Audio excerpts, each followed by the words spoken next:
안녕하십니까. 반갑습니다. 실용 글쓰기 강의를 맡은 정호상입니다. 자, 이제 오늘은 명품 이론 강의로 이 강의를 시작하도록 하겠습니다. 자, 이제 본 강의에 앞서서 이루어졌던 오리엔테이션 예비 강의가 있습니다. 전체적인 실용 글쓰기의 방향을 정립하고 앞으로 어떻게 강의를 할 것인지 잘 소개해드린 강의가 있으니까요. 그 강의를 우선 잘 보시고 본 강의, 이론 강의와 그리고 문제풀이 강의를 제가 분리해서 진행을 합니다. 그만큼 완벽한 이론들을 먼저 잘 여러분이 숙지하시고 또 이론 속에 사이사이 문제들이 있으니까요. 우리 이론서 교재대로 순서대로 진행을 할 겁니다. 물론 교재의 모든 내용들을 다 설명하지는 않고요. 압축적이고 효율적으로 강의를 할 예정이므로 여러분이 이 강의 신뢰하시고 그리고 그 순서대로 잘 따라오시면 시작과 끝을 함께 할 수 있습니다. 자, 실용 글쓰기는 결국 국어 시험인 셈이죠. 그래서 우리 국어 시험이라는 것은 항상 정확성이죠. 국어 시험인데 뭔가 모호하고 정답을 찾았는데 그게 아니라고 하는데 설득력이 없으면 안 됩니다. 그래서 무엇보다도 객관적이고 정확해야 한다. 정확하지 않으면 국어가 아니다라는 그런 모토로 저도 제 마음속에 일종의 귀감이 되는 말로 삼고 있습니다. 자, 지금부터 우리는 이 국가 공인 시험입니다. 유일한 국가 공인의 글쓰기 시험인 실용 글쓰기 시험을 정말 필요한 강의, 꼭 필요한 단 하나의 강의라는 생각으로 진행해 보려고 합니다. 자, 본디 이제 우리의 이 실용 글쓰기 시험은 두 가지의 목적을 통해서 어떤 실용 글쓰기 협회에서 밝혀놓고 있는 그 방향성이 있는데요. 첫 번째는 직무 능력과 관련된 시험입니다. 그냥 단순한 어렸을 때 우리가 썼던 독후감, 그냥 단순한 수필과 같은 글짓기가 아니라는 겁니다. 그래서 직무와 관련된 좀 더 전문적인 실용글들이 나오게 되죠. 그래서 지금 우리 1강의 가장 첫 번째 핵심이 이런 다양한 실용글들의 성격과 특징을 잘 알아놓도록 제가 27가지로 정리를 해 놓았습니다. 이것은 예비 직장인일 수도 있고요. 아니면 현재 이미 직무를 담당하고 있는 그런 직장인일 수도 있는데요. 그래서 실제 직무에서 필요한 실용글이라는 것을 꼭 여러분 명심하시고 지금부터 알아가면 된다는 거죠. 기한서가 무엇이고 품위서가 무엇이고 제안서는 무엇이며 프레젠테이션이나 자기소개서나 그 이외의 다양한 기술서들을 포함하여서 이러한 직무 능력과 관련된 글들을 하나하나 살펴보게 될 거고요. 자, 두 번째는 의사소통 능력이 됩니다. 항상 묻는 대로 대답하라 라고 이야기하는 것이 면접의 기본 팁인데요. 우리도 바로 이 실용 글쓰기에 겉으로는 좀 부담스러울 수 있는 이 주관식 문제, 이 서술형 문제가 묻는 대로 답을 하는 거거든요. 주어진 조건을 잘 반영하여서 성실 점수, 노력 점수, 객관화 점수 분명히 있습니다. 그래서 이 서술형의 정말 고득점을 잘 우리가 받는 것이 이 급수를 따는데 매우 중요하므로 두 번째 의사소통 능력의 증진과 향상을 위해서 노력하는 것이 이 실용 글쓰기 시험이라는 거죠. 사실 우리는 글쓰기 능력을 위해서 이 강의를 듣는 것이 아닙니다. 글쓰기 시험이 되는 거니까 고득점을 받아야 되고 점수라는 것은 객관화된 거라는 이야기죠. 그래서 객관화된 시험 문제의 성격을 어떻게 잘 이해하느냐, 그 본질대로 잘 따라가느냐 하는 것이 매우 중요하다라는 것을 명심하셔야 합니다. 자, 그래서 우리는 정말 그 유형들을 철저히 잘 분석을 해 놓은 거예요. 그리고 그 유형에 맞게 공부하는 거죠. 그래서 객관식과 함께 우리 서술형이 강한 시험이라는 것, 서술형이 강한 강의라는 것을 제가 항상 좀 여러분에게 강조하면서 이 강의를 들어가도록 할 겁니다. 아울러서 우리는 뭐 원고지 쓰기 이런 것들까지 서술형 10번에 해당하는 부분이 있어서 추가로 우리는 함께 또 공부하게 될 거고요. 자, 우리의 교재는 이렇게 되어 있습니다. 제가 서두에도 이야기했듯 이론서와 그리고 문제집의 성격이 다르기 때문에 두 가지를 따로 분리해 놓았는데요. 지금 우리는 이론서에 관한 이야기를 하려고 합니다.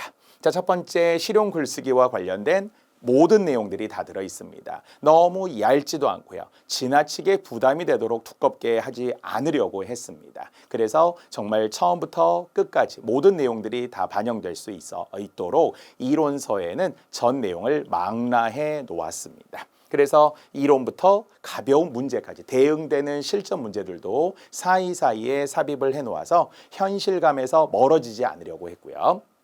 두 번째, 역시 직무와 관련된 다양한 실용글의 원리가 유형별로 잘 정리되어 있다라고 했습니다. 그래서 앞부분에 바로 지금 우리가 1강에 하게 될 27가지의 글의 특징만 알아도 실제 객관식 50문제에서 굉장히 도움이 많이 될 거예요.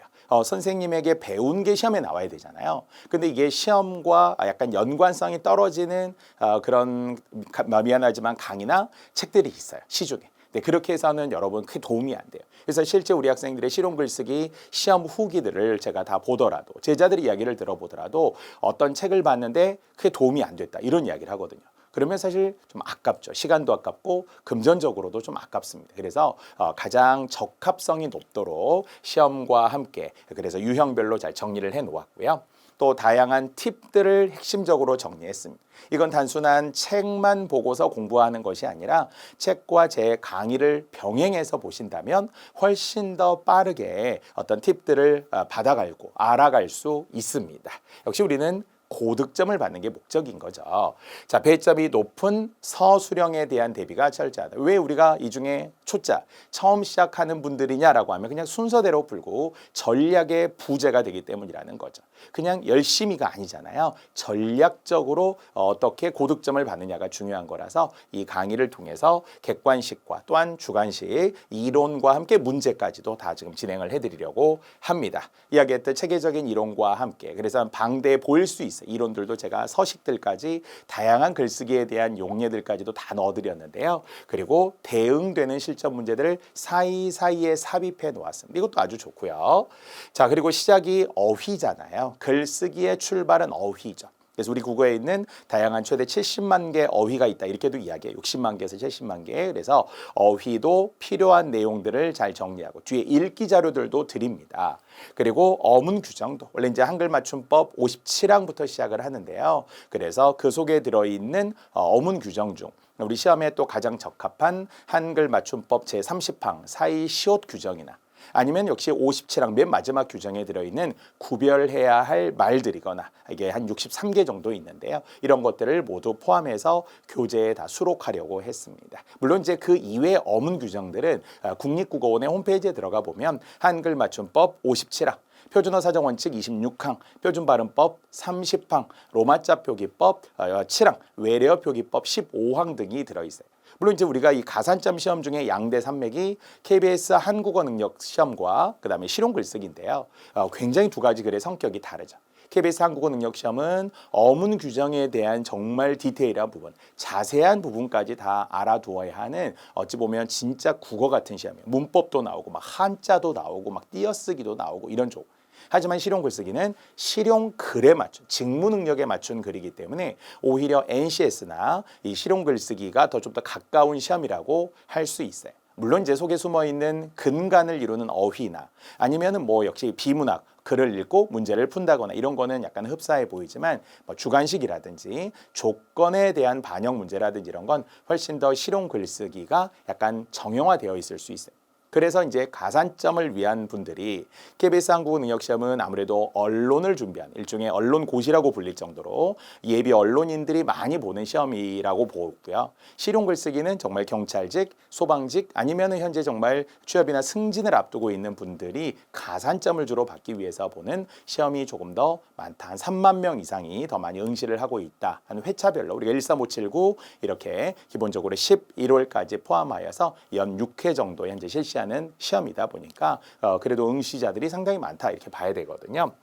그래서 시작은 어휘부터 어문 규정 그리고 아까 이야기했던 원고지 바로 서술형 맨 마지막 2교시에 10번에 해당하는 약 800자 반드시 원고지 사용법을 준수해야 되는데 오리엔테이션 강의 때도 있지만 의외로 우리 학생분들이 원고지 사용법에 조금 잘 소홀히 하고 잘 모르는 분들이 있더라고요. 그래서 그런 것도 책 속에서 완벽하게 잘 좀 보여드리고자 했습니다.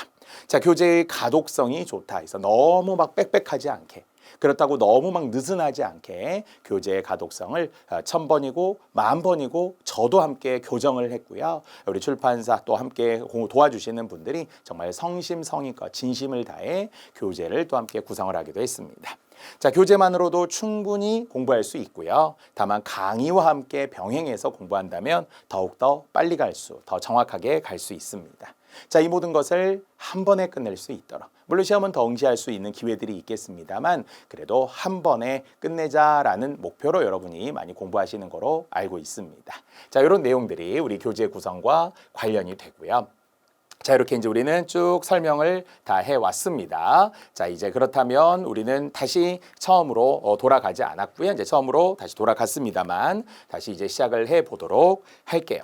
자, 요렇게 왔습니다. 자, 이제 지금부터 중요합니다. 자, 이제 다양한 실용글의 특성과 그리고 27가지로 제가 정리를 한 거라서 이런 글쓰기의 유의사항들을 보여드리고자 합니다. 자, 물론 이제 실용 글쓰기라는 게 이렇게 다양하죠. 알고 있는 글들도 있어요. 뭐 신문, 기사문, 설명문. 우리 어렸을 때 이제 설명문 아니면 논설문 이렇게 많이 알고 있잖아요. 실용 글이라는 게. 하지만 좀 더 목적에 맞는 구체적인 실용 글들이 직무 능력에 맞게 있더라라는 거죠. 그래서 안내문 또는 뭐 우리가 취업 등을 위해 뭐 요즘은 대학 입시 등에서도 필요한 자소서. 다만 이제 대학 입시에서 자소서를 이제는 거의 폐지했어요. 이유는 객관성이 결여된다 이런 게 있죠. 자소서가 아니라 자소설이 된다라고 해서 말이에요. 다만 그래도 우리가 정말 거듭 취업을 위해서 등에서는 이 자소서가 필요하기 때문에 자소서의 기본 요령들도 또 확인해 보아야 되고요. 사업 제안서, 공문서, 공적으로 사용된 문서이기 때문에 분명히 요령과 목적이 있을 거라는 거죠. 초대장 채용 공고문 품위서입니다. 상사에게 여쭈고 의논하는 글들 그런 걸 이제 우리가 품위서라고 이야기를 하죠. 기획서도 있고 기한서 일종의 초안이 되는 거잖아요. 그래서 기한서도 있고요. 거래 약관서, 계약서, 프레젠테이션입니다. 줄여서 일명 PT라고 이야기하는 거니까 외래 표기법 프레젠테이션이에요. 프리젠테이션이 아니고요.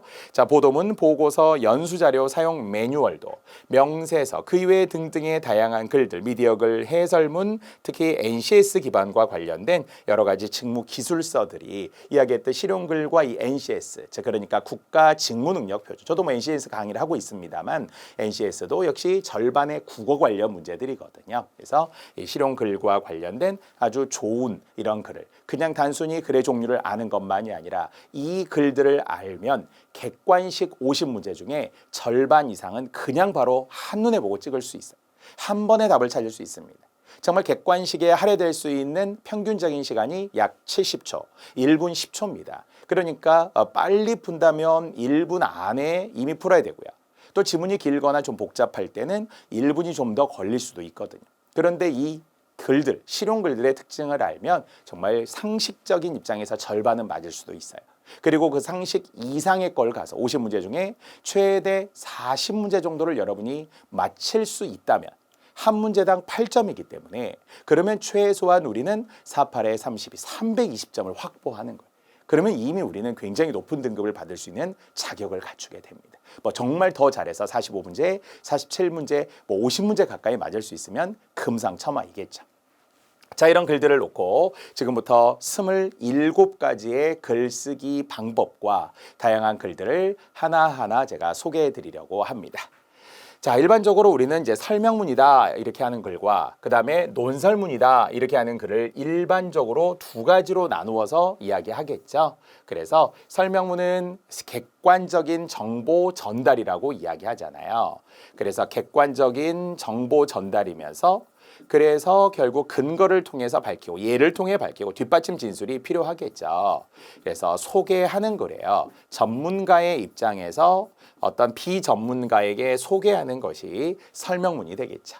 사실이나 정보들을 전달하여 이해, 맞아요. 목적이 이해가 되겠죠. 논설문은 이해가 아니라 목적이 설득이 되는 거니까요. 그래서 뭐뭐 해야 한다 이렇게 가는 것은 논설문이고 뭐뭐는 뭐뭐다, 뭐뭐이다 이렇게 우리가 다로 끝나는 것은 일반적인 설명문이죠. 물론 논설문이라고 해서 모두 다 뭐뭐 해야 한다 이렇게 되는 건 아니잖아요. 그래서 객관적 근거도 논설문에는 필요하고요. 그 근거를 통해서 이제 주관적인 주장을 하게 되는 것이죠. 그래서 주관과 객관이 물론 섞여 있지만 객관적인 건 설명문, 주관적인 견해가 주장이 이렇게 들어가는 것이 결국 논설문이 될 테니까 말이죠. 그러면서 설명문도 간결하게 쉽게 쓰는 거죠. 뭐 너무 전문적인 용어를 쓴다. 그렇지 않습니다. 거듭 전문가가 비전문가에게 쓰는 거라고 해서요. 뭐 식물학자가 식물의 생태에 대해서 설명하려면 쉽게 설명해야죠. 국어학자가 우리 국어의 특징에 대해서 알려주고 싶으면 쉽고 간결하게 첫째, 둘째, 셋째 예를 들어 왜냐하면 다시 말하면 이렇게 뭔가 이렇게 구체적으로 이야기를 하면서 쉽고 간결하게 가야 된다라는 이야기죠. 그래서 모든 글의 기본은 간결체예요.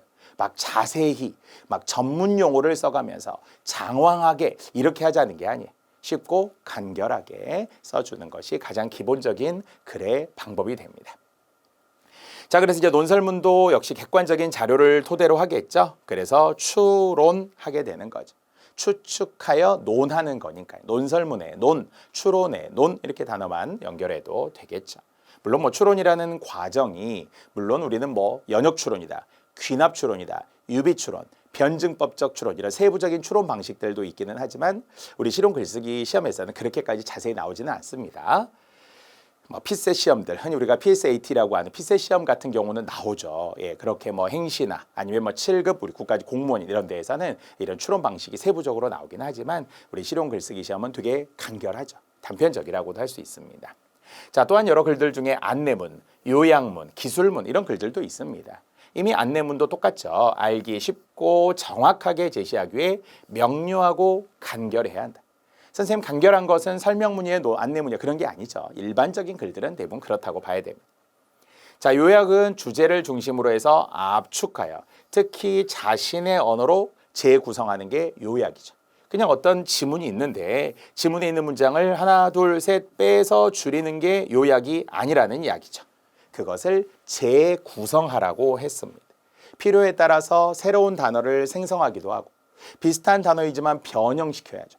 그래서는 흰말 엉덩이 이렇게 나왔지만 우리는 그래 우리가 쓸 때는 백마 히프 이렇게 바꿔줄 수도 있다는 거예요. 흰말 엉덩이나 백마 히프나 똑같더라도 자신의 언어를 통해 재구성하는 것이 요약문이다. 그냥 몇 개의 문장만 빼서 그대로 베껴 쓰는 게 아니라는 이야기죠. 자, 기술문입니다. 전문 분야의 의사소통 방식에 따라 전문 용어를 사용한다. 이것은 정말 전문 분야와 관련된 기술문이라는 이야기죠. 이거는 제 전문가의 입장에서 전문적인 내용을 쓰는 거예요. 아까 이것은 설명문하고 좀 다르죠. 설명문은 전문가가 비전문가에게 소개하는 것이고 다만 여기에 기술문이라고 하는 것은 그 기술적인 내용, 전문적인 내용에 대해서 그대로 풀어주는 거거든요. 기술에 나가는 거, 자세히 써주는 기술을 뭐 테크놀로지의 기술을 말하는 게 아니에요. 기록하여 서술하는 것을 의미하는 동음이어 기술이 되기도 합니다. 자, 그래서 전문 용어를 사용한다 하는 게 지금 일반적인 글들과는 좀 차이가 있겠네요. 자, 그래서 이런 정도의 글도 보았고요. 자, 두 번째, 이제 정보 전달 글쓰기. 우리 같으면 가장 일반적인 설명문이죠. 정보를 전달하는 목적이 설명문이라고도 했는데요. 그래서 그 설명문의 글들과 비슷한 또 역시 형태들을 주면서 기본적인 지식 전달의 방법이고요. 정보 전달문의 요소는 객관적인 내용, 뭐 체계적인 구성, 또 쉽고 분명한 문장들 이런 말들 계속했어요. 아까처럼 약간 전문적인 기술문을 말하는 것이 아니라고 했어요. 막 전문적인 내용을 자세히 쓰고 뭐 이런 내용이 아니에요. 정보를 전달하려면 쉽고 간결하게라고 말이죠. 자, 보통 이제 글쓰기라는 것은 일반적인 3단 구성이라는 말을 많이 쓰죠. 그래서 3단 구성 중에서도 보통 머리말, 본문, 맺음말 이렇게 나가는 것이 어떤 기본적인 용어들이고요. 아니면은 뭐 처음, 중간, 끝 이래도 되겠죠. 서두, 본문, 결미 이렇게 말하기도 하고요. 논설문이라면 서론, 본론, 결론 이렇게 하겠죠. 그래서 이것이 이제 우리 같으면은 서술형의 맨 마지막 2교시의 10번 문제 때문에 800자 정도 글이 이제 일반적이죠. 최대치로 본다면 800자라고 보았을 때 우리는 3단 구성, 가장 일반적인 구성의 형태는 3단 구성을 취하게 된다고 했어요.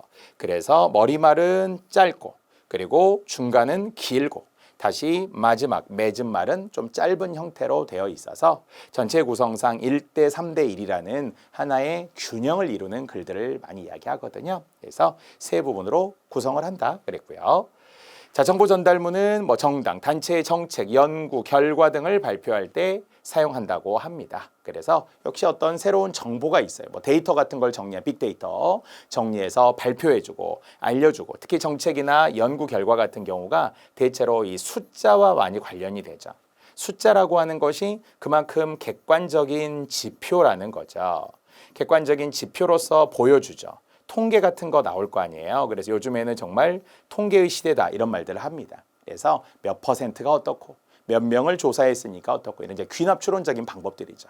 성인 남녀 1000명을 대상으로 조사했더니 뭐 어떻게 하더라 그러면서 신뢰도 플러스 마이너스 95% 이상 뭐 이런 거 나오죠. 그래서 일부 표본 집단을 통해서 조사하고 그 조사된 결과를 밝히는 거예요. 설문조사도 그런 것처럼 정보 전달문에 쓰이는 어떤 사례들을 이야기하기도 했습니다.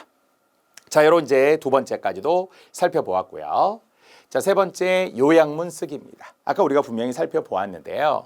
요약문은 전체 내용을 줄이는 건 맞는데 그대로 뽑아서만 쓰는 것이 아니라 자신의 언어로 재구성한다라고 하는 게 되게 우리 강조 이미 아까 했었잖아요. 자신의 언어로 재구성해서 흰말 엉덩이와 백마 히프 이렇게 변형할 수 있으면 좋다라고 했습니다. 자, 요약문 어쨌든 핵심 내용에 충실한 거 맞아요. 전체의 주제나 그래서 글의 주제나 요약문의 주제나 사실은 같은 거죠. 같아야 하지만 그것을 어떻게 잘 줄이느냐라는 거라고 했잖아요. 앞에 A가 있고 B가 있으면 요약문에도 A와 B 이런 게 그대로 반영이 되어 있어야 하니까요. what과 how, 소재와 주제 이런 게 다 들어있어야 합니다.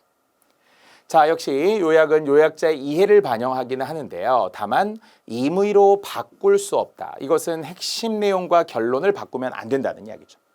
그래서는 B 하자 그랬으면 요약문에도 B 하자 이렇게 나오는 건 똑같아야죠.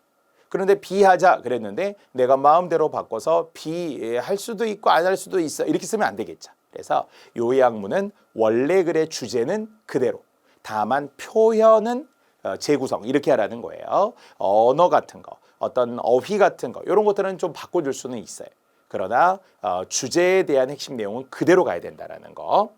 자, 요약의 순서도 물론 가능하면 글의대로 가는 게 좋기는 하지만 일반적으로 재구성할 수 있다라는 말을 다시 한번 합니다.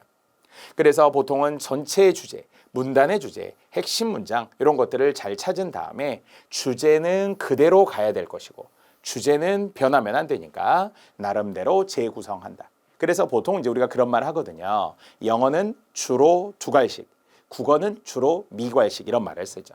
그래서 국어라면 그래도 결론이 마지막에 나오기는 하는데 요약문은 좀 다를 수 있다는 거예요. 요약은 아예 주제를 먼저 주고 요약은 주제가 먼저 나오고 그 다음에 뒷받침 내용을 뒤에다 써줄 수도 있겠죠. 그래서 글의 순서와 요약문의 순서는 다를 수 있다는 거예요. 요약의 순서는 다를 수 있기 때문에 무조건 그렇게 갈 필요는 없겠죠. 글의 순서는 주제가 마지막에 있는데 요약은 주제가 맨 처음에 나올 수도 있더라. 재구성할 수 있는 건 두 가지라고 할 수 있네요. 언어적인 거 이런 건 재구성할 수 있어요. 순서 재구성할 수 있어요. 다만 재구성해서 안 되는 게 있었죠. 임의대로 바꿀 수 없는 건 주제. 핵심 내용은 그대로 가야 된다고 했습니다. 자, 이렇게 요약할 때 중요한 게 역시 결론이겠죠. 어떤 과정을 거쳐 결말에 이르렀는지 파악하는 게 중요하다. 그래서 아까처럼 결론에는 반드시 근거가 있게 마련이죠.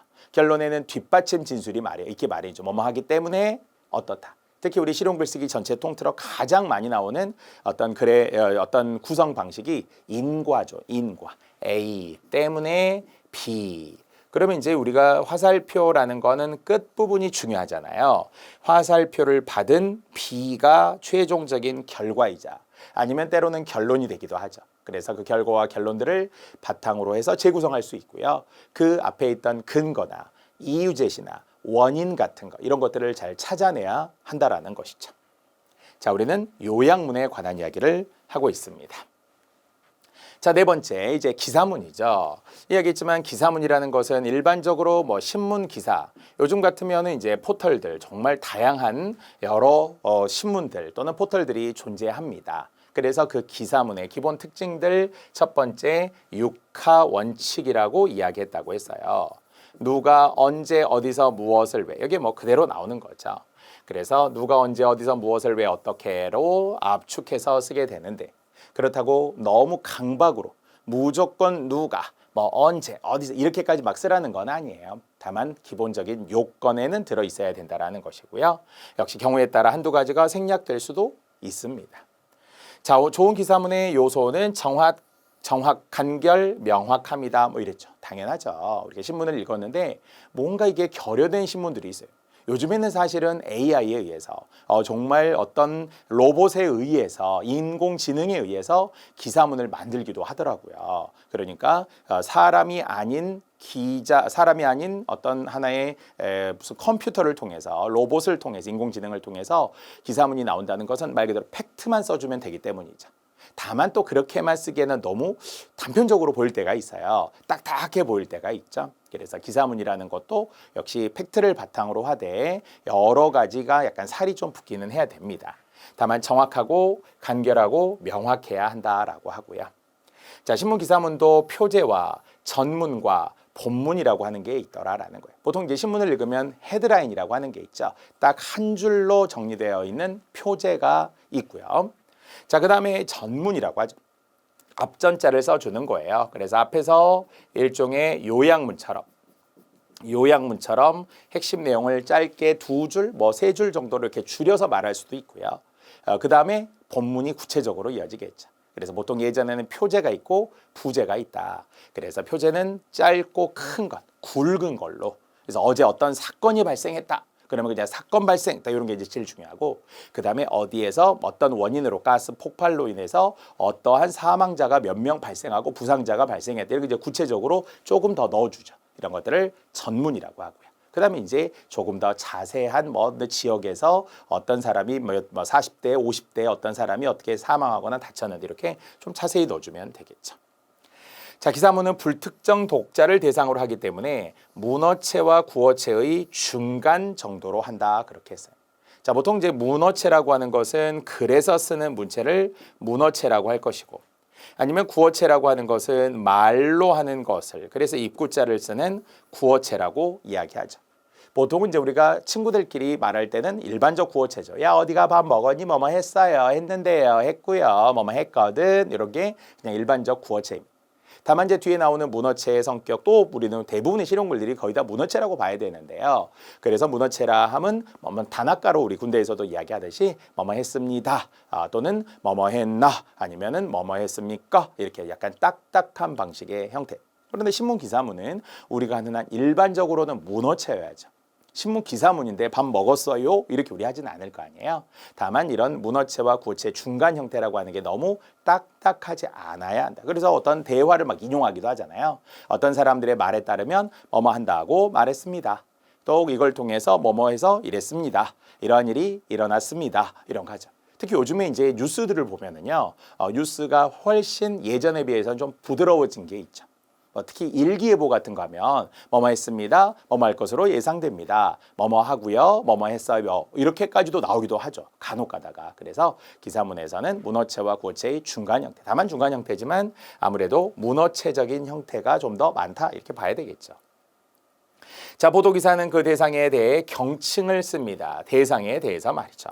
그래서 보통 범인들에게는 쓰지 않죠. 누구누구 씨가 살인을 저질렀다 이렇게 하지 않아요. 누구누구가 김 누구누구가 뭐뭐 했다 이렇게. 물론 이제 신문에 따라 좀 다르긴 하죠. 한자어로 씨 이렇게 원래 한자로는 아무개 씨라고 하거든요. 그런데 한겨레 신문을 비롯하여 몇몇 신문들은 우리 순우리말, 왜냐하면 씨는 한자어고 아무개는 우리 고유어거든요. 그래서 김아무개, 박아무개 이렇게 고유어를 좀 존중하겠다라는 신문들이 일부 있기도 합니다. 자, 그래서 보통은 경칭을 써줘야죠. 사람 이름 뒤에는 누구누구 씨가 이렇게 말이죠. 자, 논평 기사입니다. 우리가 사실 하나 헷갈려서는 안 되는 것이 신문 기사라는 것은 100% 객관적이다라고 생각하는 경향이 있는데 그렇지 않죠. 보통 우리가 신문 기사를 기준으로 본다면 객관적인 것은 대부분이 맞아요. 그래서 보통 우리가 이야기하는 신문 기사의 사건, 보도 이런 거 있죠. 이런 것들은 객관적이죠. 하지만 주관적인 것도 있죠. 일부 주관적인 것도 있죠. 예를 들어서 우리가 알고 있는 칼럼 같은 거 있잖아요. 칼럼, 지금처럼 논평 같은 거 있죠. 이런 거는 주로 문제점을 지적하고 이게 비판적이며 이런 거 우리 가능합니다. 그래서 우리는 그래도 정치에 대해서는 좀 중립적인 측면이 강하죠. 다만 뭐 보수적인 신문이다. 약간 이 신문 자체가 좀 진보적인 걸 표방하다 이런 건 있어요. 노골적으로 하지는 않아요. 미국 신문들은 그런 걸 뭐 대통령도 추천하기도 하고 어떤 대통령 후보를 지지하기도 해요. 미국의 신문. 근데 우리는 그러면 안 되죠. 그래서 표면적으로는 객관적인 것을 표방하지만 때로는 주관적인 요소도 있다. 내용에 따라 말이죠. 그래서 어떤 사실의 진실성을 파악한 뒤 평가하고 의견 자체가 주관적이잖아요. 그래서 요즘 어떤 게 문제인데 요거는 좀 바람직하지 않다고 본다. 그래서 앞으로 어떻게 하기를 기대한다. 뭐 이런 식으로 자신의 견해를 피력하기도 하죠. 그래서 각 신문사마다 논설위원 이런 분들이 있잖아요. 그래서 신문은 객관적이냐 주관적이냐 그럼 어떻게 한다고요? 객관적이에요. 일반적으로는 객관적이지만 경우에 따라 주관적인 요소도 있다. 이렇게 두 가지로 판단하시면 되겠습니다. 자, 기사문이었고요. 자, 이제 다섯 번째 공문서입니다. 정말 우리 실용글에 또 좀 적합한 거라고 봐야죠. 공적인 업무를 맡은 사람이 공무원이고요. 공적인 문서잖아요. 그래서 공문서는 진짜 어문 규정도 잘 지켜야 되고요. 또 이것이 결국 밖으로 노출되는 보도자료 형태들로 많이 나오기 때문에 그렇다면 진짜 잘 오류가 없어야 되는데 안타깝게도 공무원들이 발표하고 또 공개하는 이 보도자료들에 국어적 오류가 엄청 많대요. 그래서 국립국어원이 엄청 많이 지적을 해요. 띄어쓰기도 문제, 외래어의 남용도 문제, 지금 잘 안 쓰는 그런 전문 용어들 아니면 순화해야 돼. 일본어의 잔재, 아까처럼 법률문, 외래어 이런 것들이 너무 또 현학적으로 많이 쓰여서 공무원들이 좀 각성해달라 이렇게 많이 촉구하기도 합니다. 자, 공무서는 행정기관이 공무상 대내외적으로 작성하고 공무를 시행하기 위한 그런 문서겠죠. 공무상의 문서, 그것이 공무서입니다. 자, 공문서는 적법한 권한을 지닌 행정청이 작성한 문서입니다. 그래서 우리 이론서에도 보면 행정 어떤 우리가 안전부에서 만들어 놓은 행안부에서 만들어 놓은 문서도 공개되고 교육부에서 만든 문서도 있고 서울시에서도 발표한 문서도 있고 이런 것을 제가 하나의 샘플로 사례로 좀 제시해 드리기도 합니다만 타당성과 적법성을 가져야 할 것이고요. 공익에 적합한 내용이어야 한다 그랬습니다. 자, 공문서를 작성할 때 나름대로 공문 내용을 실행하기 위한 전제 조건이 성취되었는가, 또 법령이나 지시 등에 저촉되는 부분이 없는가 이런 것도 잘 검토해야 한다라고 하네요. 똑같은 게 두 번 있고요. 자, 공문서는 다른 법령에 특별한 규정이 있는 경우를 제외하고는 당해 문서에 대한 결재권자, 바로 행정기관의 장이나 아니면 위임받은 자나 아니면은 직무를 대리하는 자의 결재가 있음으로써 성립한다. 이 공문서에는 맨 마지막 이 결재 없으면 안 되거든요. 은행도 그렇지만 은행도 맨 마지막에 이게 도장 아니면은 사인 이런 것들이 어떤 우리의 입장에서나 아니면은 발행하는 기관 아니면은 처리하는 기관에서나 반드시 맨 마지막에 결재라고 하는 게 있어야죠. 참고로 우리 국어에서는 아이의 결재가 있고요. 전혀 다른 어휘의 결재가 있죠. 딱 대표적인 사례 하나만 가지고도 어문 규정이자 어휘의 사용 이거 시험에 잘 나옵니다. 보통 결재는 결재 서류할 때 쓰는 사례죠. 그래서 부장님의 결재가 있었다. 부장님의 승인이 있었다라는 거예요. 이것은 일종의 허가를 해주었다라는 거 아니면은 허락을 해주었다라는 거 약간 더 전문적인 용어 중에는 재가를 했다 이렇게 말할 때가 있죠. 대통령이 법무부 장관을 장관으로서 재가했다, 허가했다는 거예요. 허락을 했다라는 거예요. 자, 이런 정도가 아이의 결재가 되겠고요. 반면에 어이의 결재는 딱 하나, 여러분이 들어본 듯한 카드 결제할 때 쓰는 사례죠.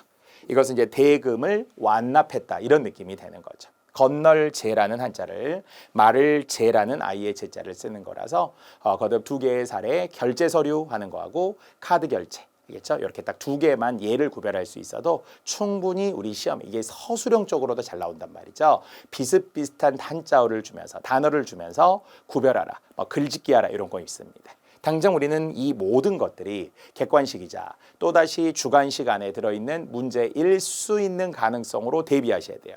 국어는 살아 움직이는 거예요. 그냥 단순히 책에 있는 것만 활자만이 국어라고 생각하시면 안 돼요. 그걸 통해서 표현해야죠. 다른 책을 보고 적용해야죠. 다시 돌아와야죠. 어디서 했지 하고 책을 다시 찾아보아야 되고 그래서 국어사전의 생활화, 평소의 국어적 관심, 다양한 글들, 책을 접하면서도 이 실용 글쓰기라는 것에 좀 초점을 맞춰주는 게 좋겠죠. 자, 공문서를 작성할 때 유의사항에 대한 이야기도 해보았고요. 자, 또 공문서의 문체. 공문의 문체는 알기 쉬운 구어체가 원칙이다. 자, 이건 아까 우리가 기사문과 비슷하면서도 다르잖아요. 다만 여기서 말하는 구어체라고 하는 것이 어떤 밥 먹었니? 야, 어디 가냐? 이제 이런 말이 아니라는 거죠. 그냥 쉬운 말이라고 했어요. 쉬운 말. 쉬운 평소에 우리가 쓰는 말들. 물론 경어체를 쓰더라도 합니다, 입니다, 씁니다. 이렇게 우리가 하더라라는 거예요. 친구한테는 이렇게 안 쓰겠지만 그래도 우리가 부모님 또는 선생님 이렇게 높은 대상들에게는 뭐뭐 했습니다, 뭐뭐 했어요, 요라고는 우리가 쓰진 않겠죠. 공문서에서는. 그래도 했습니다라는 격식적이되 그러나 우리가 구어체에서도 쓸 수 있어요. 상대 높임법에 해당이 됩니다. 자, 문학적인 표현 사실 별로 좋지 않다고 봐야 되겠죠.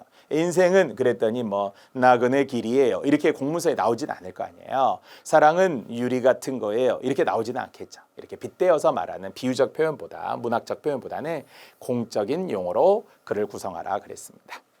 자, 또 중의적 해석을 방지하기 위해 한자어를 병기할 수 있느냐 없느냐인데요. 공문서에 한자어를 병기할 수 있습니다. 자, 병기한다라는 것은 무슨 말이에요? 나란히 쓴다라는 거죠.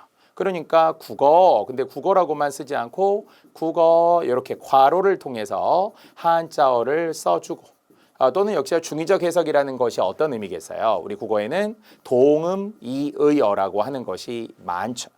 예를 들어 감상. 그러면 감상이라고 하는 것이 첫 번째 일반적으로 느낌을 뜻하는 외국에 다녀온 감상은 어때? 할 때의 감상도 있어요.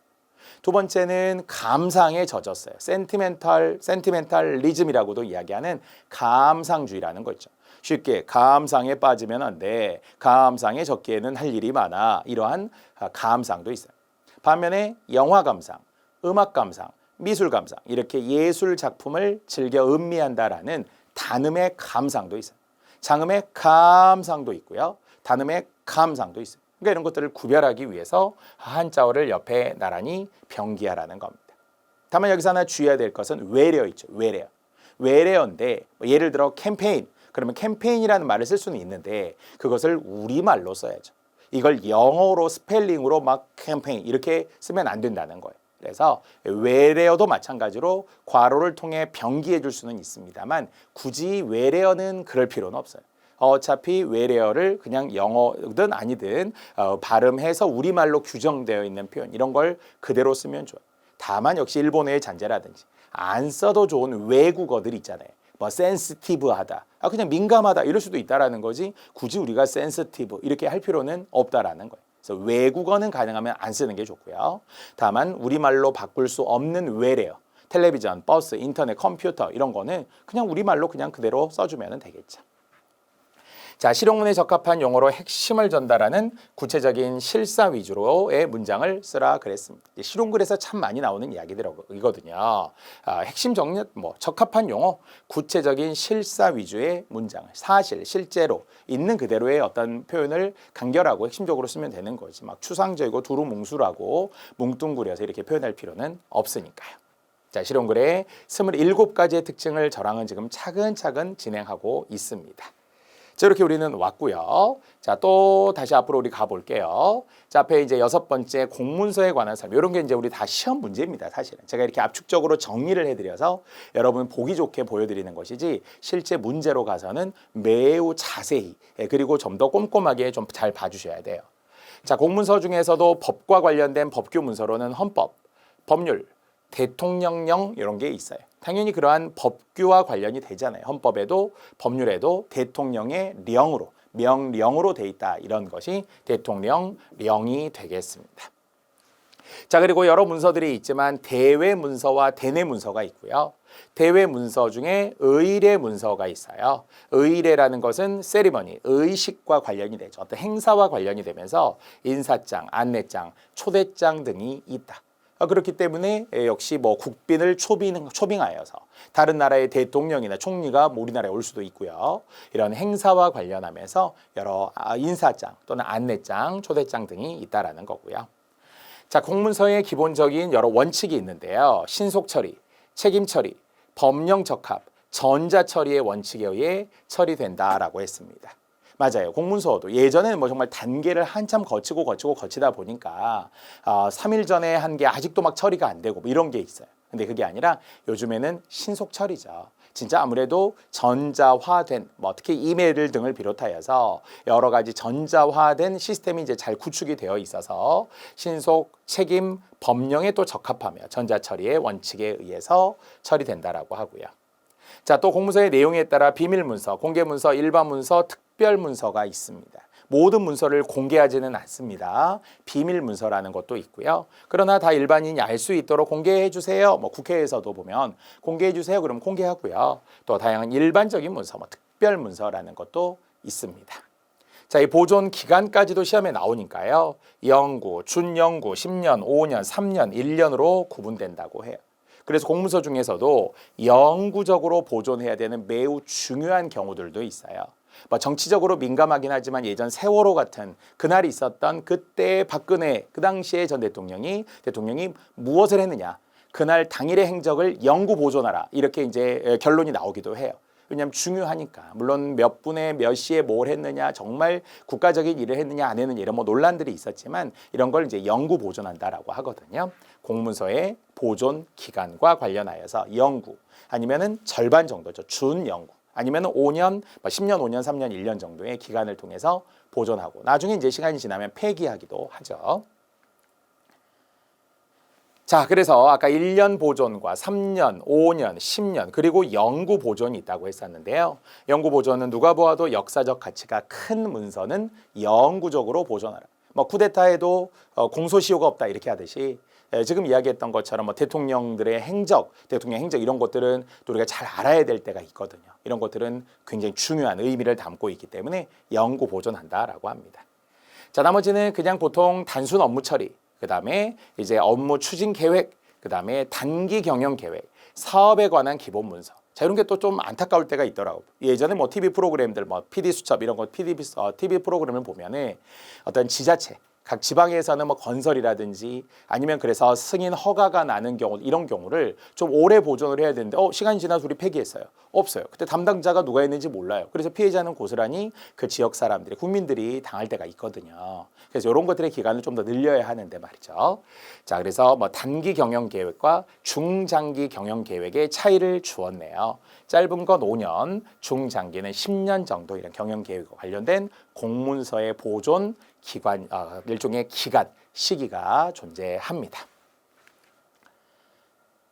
자, 이제 7번째 광고문으로 가볼까요? 사실 우리 사회 광고의 홍수라고 불릴 정도로 또는 TV 또는 라디오, 인터넷 여러 매체들을 통해서도 심지어는 PPL, 직접적인 광고, 간접적인 광고 이런 것들이 다 지금 존재하죠. 아무래도 수익을 창출해야 되니까. 자, 그런데 이제 이런 광고문에도 여러 가지 이제 유의사항들이 필요합니다. 자, 첫 번째, 시장의 요구를 적극 수용한다. 당연하죠. 애초에 이제 광고라고 하는 것은 상품 판매를 목적으로 하는 거잖아요. 상품 판매를 목적으로 한다라고 하는 것은 결국 설득이죠. 설득. 그래서 사세요 이거잖아요. 그냥 단순히 정수기가 있는데 얼음이 나와요. 이게 아니잖아요. 엄마, 우리 집은 이렇게 그냥 하고 끝나는 게 아니잖아요. 그러니까 당신도 사세요. 댁내에는 아직도 얼음 나오는 정수기가 없나요? 이렇게 하면서 우리를 막 자극하는 거예요. 휴대전화 신상 사자마자 또 새로운 신제품이 나와서 그건 옛날 거예요. 카메라 기능이 달라요. 이러면서 우리를 또 막 자극하고 긁어요. 그래서 또 일종의 판매하게 하죠. 사게 하잖아요. 그래서 어쨌든 상품 판매를 지금 목적으로 하는 거죠. 그래서 여론조사, 시장조사, 소비자조사 이런 등등을 잘 고려해야 합니다. 시장성을 당연히 파악해야 되고요. 치밀한 계획을 세웁니다. 제품의 강점, 약점 또는 기회, 위협 등을 분석하여 승리하기 위한 전략에 따라 작성한다. 사실 우리가 뒤에 나오는 프레젠테이션, 누가 보아도 1순위는 스티브 잡스죠. 그래서 아이폰을 처음 광고하던 그 청바지에 나와서 직접 정말 어떤 편안한 차림으로서 아이폰을 들고 소개하던 그 모습이 지금도 여러 가지 동영상으로 다 우리 올라와 있으니까 저도 몇 번씩 보는데요. 그 여유와 함께 여기 나오는 제품의 특징, 강점, 약점. 우리는 이제 나왔다. 삼성의 갤럭시가 있는데 아직 우리는 좀 부족한 부분도 있다. 하지만 이 하나에 다 모았다. 휴대전화도 되는 게 아이폰이다. 음악도 들을 수 있는 게 아이폰이다. 또는 이게 포털들도 검색도 하고 정보를 우리가 잘 수령하는 게 아이폰이다. 아이폰 이렇게 하잖아요. 그러면서 부족한 부분도 있겠지만 AS 등을 통해서도 보완하겠다. 신뢰해달라. 약속하겠다. 뭐 이런 거 많이 합니다. 자, 이런 게 다 광고문에 들어가야 할 내용들입니다. 또 프레젠테이션에서도 뒤에 또 한번 소개해 드릴 겁니다. 자, 구매 대상을 구체적인 범위로 확정한다. 이런 것도 아주 좋죠.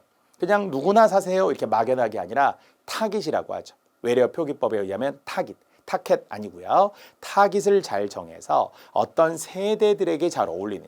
요즘에는 정말 뭐 개인적인 무슨 뭐 유튜브 같은 이런 채널들도 분명히 있으면서 다 광고들을 뭐 특정한 대상들을 고려하고 계층들을 고려하고 어떤 성별을 고려하고 이렇게 해서 그 타깃을 정해서 광고를 하게 되는 거죠. 그래서 성별이나 연령이나 학력, 직업, 경제력, 문화력 등을 파악하고 모델과 카피를 결정하는 것이다 라고 했어요. 자, 역시 그 속에 숨어 있는 것은 감성이다 뭐 이런 말들 쓰잖아요. 이 감성과 정서에 호소하게 됩니다. 그렇기 때문에 이제 우리가 아는 광고의 그 배우조차도 광고에 그 하는 출연하는 사람조차도 그때 이슈가 되는 뭐 시사적인 사람이 나오기도 하고요. 아니면서 또 구매자들이 얼마나 호응할 수 있느냐 이런 것들을 따져야 되겠죠. 그래서 이익이나 유행, 능력 등에 호소하기도 합니다. 자, 현재 꼭 필요하다라는 인식을 강조한다. 그러니까 지금 아니면 안 된다 이렇게 해야 돼요. 이게 이제 어떤 의미냐면 뭐 다음에는 더 좋은 제품이 나온다. 다음에는 더 좋은 제품이 나온다. 뭐 이런 식으로 광고하면 절대 안 되겠죠. 왜? 지금이 제일 좋은 제품이라고 해야 지금 구매를 하지. 조금만 기다리세요. 우리가 뭐 사려고 했는데 이거 다음 달에 새 거 나오는데 이거 내년이면 좀 더 좋은 거 나오는데 이러면 우리 안 사잖아요. 기다리겠죠. 그래서 이 제품이 마지막 제품이다. 그래서 최근 신상이다. 이것보다 더 좋을 수는 없다. 이게 제일 좋은 거다. 최고의 품질이다. 최고의 사양이다. 뭐 이런 식으로 많이 광고들을 하잖아요. 제가 홈쇼핑 같은 거 가끔 보면 컴퓨터 선전하는 거 보면 와 정말 이 현란해요. 그렇죠? 그래서 진짜 꼭 막 사고 싶은 마음이 들 정도로 항상 최고이고 뭐가 빠르고 뭐가 펜티엄급이 어떻게 잘 돼 있고 이런 이야기들이 다 되어 있던데요. 그래서 지금 꼭 필요한 겁니다. 지금 놓치면 안 됩니다. 이렇게 해야지 다음에는 더 좋은 제품이 나옵니다. 이렇게 해서는 절대 안 돼요. 이게 이전에 오답으로 나왔던 거기 때문에 좀 주의해 주시기 바랍니다. 자, 광고문과 관련되었고요. 자, 8번째 기획서의 초안입니다. 자, 아까도 이야기했지만 흔히 우리가 말하는 기안서예요. 기안서. 이 기안서라고 하는 것이 기획서와 관련하여서 간단한 초안을 짜는 거죠. 간단한 틀을 짜는 것이 기안서가 되는데요.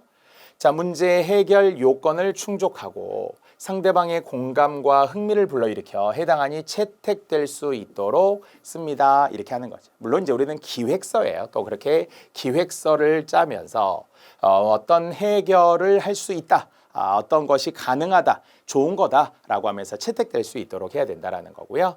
세부 내용은 본문에 구체적으로 쓰지 않고 붙임 자료로 넣어야 한다. 자, 여기 이제 또 시험 문제였죠. 그러니까 뭐든지 세부적인 거 있잖아요. 세부적인 내용은 어떻게 해요? 이거는 초안서에 불과하기 때문에 구체적으로 쓰면 안 된다는 거예요. 너무 자세한 내용을 여기다가 막 길게 써. 그럼 안 봐. 이거 초안일 뿐이잖아요. 일단 이게 패스가 될지 아니면 진짜 이거 그냥 버리게 될지 모르는 상황인데 초안서를 너무 자세히 길게 본문에 쓰지 않도록 해야 되고요. 아니라는 거죠. 다만 끝에다가 붙임 이렇게 붙임을 넣어서 더 보고 싶으면 볼 수 있도록 붙임 자료에 세부 내용이 들어가야 된다는 겁니다. 자, 이걸 순서를 조금만 바꿔도 현혹되거든요. 본문의 세부 내용을 자세히 써라. 아닙니다. 기획서의 초안일 뿐이기 때문에 이것은 붙임을 통해서 나중에 뒤쪽에다가 세부 내용을 자료로 부가해서 붙여주면 되겠습니다. 8번째, 기획서의 초안 작성법이었고요. 자, 9번째, 이러한 다양한 문서들이 있더라라는 것이죠. 자, 첫 번째, 기한 문서라고 했어요. 아까 이야기했듯 기획서의 어떤 첫 번째 초안이라고 이야기해도 되겠죠. 그래서 완전한 건 아닙니다. 그러나 이제 기한 문서에도 결제 문서 또는 뭐 이러한 결제권자의 결제를 얻기 위해서 어떤 작성한 문서, 이것을 일반적으로 기한 문서라고도 이야기하고요. 일반적인 결제를 위해서 서식에 따라서 다 기본적인 서식이 있어서 진짜 이게 직장 생활을 하는 분, 저는 뭐 학생들을 가르치는 강의를 중심으로 했기 때문에 공식적인 직장 생활을 해보지는 않았지만 주변에서 보더라도 엄청 서류 때문에 스트레스를 엄청 많이 받아요. 뭐 작성하라고 하고 또 뭐 하라고 그러고 다시 뭐 써서 내라고 그러고 막 이러면 정말 그 서류들을 얼마나 최소화하느냐, 얼마나 그걸 좀 줄여주느냐에 따라서 업무에 대한 강도도 사실 우리가 줄어들 수 있고요. 아니면 거기서 받는 스트레스, 정말 오랫동안 내가 이 회사에 충성하고 싶은데 잘하고 싶은데 너무 문서가 복잡하고 쓸데없다 이렇게 느낄 때도 있더라고요. 자, 협의문서라는 말 안에서는 협조를 얻기 위해 작성한 문서, 그렇죠? 그리고 접수문서는 그냥 접수 담당 부서에 의해서 절차를 거쳐 접수한 문서. 시행문서는 이제 뭔가 실행하기 위해서 작성한 문서. 실행이 시행, 뭐 같은 거죠. 자, 배포는 이제 이게 배포 절차에 따라서 배포해야죠. 나누는 것이죠. 나눌 배가 되겠습니다. 별포가 되니까 나누어서 펼쳐주는 것. 이것을 배포한다라고 하겠죠. 자, 이렇게 문서에는 기하문서, 협의문서, 접수문서, 시행문서, 그리고 배포문서 이런 이제 문서들의 종류가 있다는 것이고요. 자, 10번까지만 해볼까요, 시간상. 자, 이렇게 제가 문서를 자세히 소개하는 이유가 있어요. 이것은 단순히 그냥 알려드리고 보여드리기 위함이 아니라 이게 바로 객관식 문제예요. 그리고 주관식 문제까지도 이어집니다. 이 글의 양식들이 그대로 이어지기도 하니까 잘 봐주시고요. 자, 보도문입니다. 자, 보도라는 것도 뭔가 신문에서도 뭔가 사실을 알릴 수도 있고요. 아니면 아까 얘기했지만 공문서 등에서도 보도자료 이렇게 해서 기자들에게 배포하고 보도하기도 합니다.